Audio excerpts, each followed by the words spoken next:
Yeah, I mean, probably something similar. I know they're a high-octane offense, and we have a really good defense, so that's kind of, I guess, the storyline. But as an offense, we have a lot of expectations that we put on ourselves as well, and so we're just trying to execute better on Saturdays and just, put it on tape who we are and who we believe that we are as an offense. So definitely a lot to prove, and I mean, it's a great opportunity. 5-1 football team coming into our house. We're also 5-1. It's kind of important for the conference standings. So it'll be a good matchup, and we're definitely excited for the opportunity. And then when you're looking at the film from the USF game, just what did you see, especially in those first 3 drives compared to the rest? I don't know. It's kind of, I mean, after Mario got hurt, they kind of did a couple things differently, and then they just blitzed a little less than we anticipated, I guess.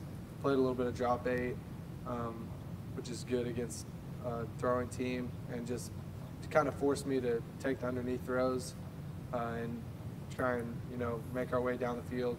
But I think it was more of a matter of just not executing well enough on 4th downs and 3rd downs, and backing ourselves up and putting ourselves in a bad position. Just, false starts, holding calls on 1st or 2nd down, and it's hard to come back from those drive killers. That's what we call them. And our goal is to have less than 8 drive killers every single game, and we had more than that. So that means that we're not executing at the level we want to be. So just making that a point of emphasis, just to eliminate drive killers and be better on 3rd and 4th downs, and that'll put us in the red zone where we'll have more success.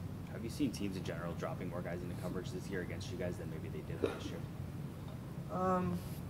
Maybe a little bit, but not to a crazy extent, because they still have to play a sound defense at the end of the day and stop the run and things like that. But I mean, teams have to respect Rock Taylor and Demir and their explosive play capability. So I mean, it's smart of defenses to try and take those guys out and force our way down the field, because I mean, that's obviously what any defensive coordinator would want to do. And just trying to put 2 guys over Rock or something like that to try and take him out of the game, I mean, that's smart. So we're coming up with different ways that we can attack that and attack different defenses that we've been seeing. So I mean, it's all about executing now. So I didn't think we played terribly in the South Florida game, despite only having 14 points on offense. There's some things to clean up for sure, but it was more just not executing on 4th downs and then the penalties. The touchdown to Demir at the beginning of the game, I feel like that kind of unlocked some stuff. You've obviously been looking for a play like that, I think, throughout the season. Yeah, I mean, I felt like it was really good for Demir, just because, he's one of our guys. He's one of our best players on the offense. And just to get him back rolling and try and get him some more touches, that's big. Just for him to be able to put on display what he can do and help us get yards on offense.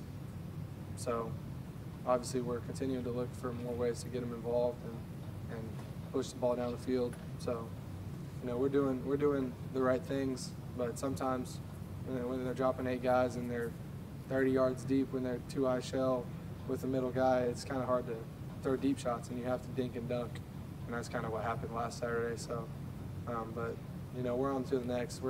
This is our 2nd practice in North Texas, so we're full steam ahead preparing for them, and just excited to go out and perform. If they had started scoring more touchdowns against you, do you think that would have kind of changed things for you out there in what you were doing?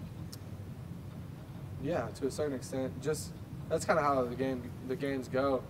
Just in the 4th quarter, especially when you're up 2 scores in the 4th quarter, as has been in most of our games this season, you kind of just you're winding out the clock, and you're trying to score and you're trying to sustain drives and all that, but it's kind of you're playing against the clock as well as your opponent. So versus if you're if you're playing North Texas and they just, like last year, they just scored on you with 3 minutes or 30 seconds left to go, you're going to have to take shots. So I mean, it's kind of playing situational football and catering to your defense, who's played extremely well the whole season. So if that's what it takes to win, that's fine by me. You know what I'm saying? When you've got a running back room that's already thin with a couple of injuries, and then Mario goes out, just how beneficial is it to have a veteran like Brandon Thomas to kind of help steer that ship?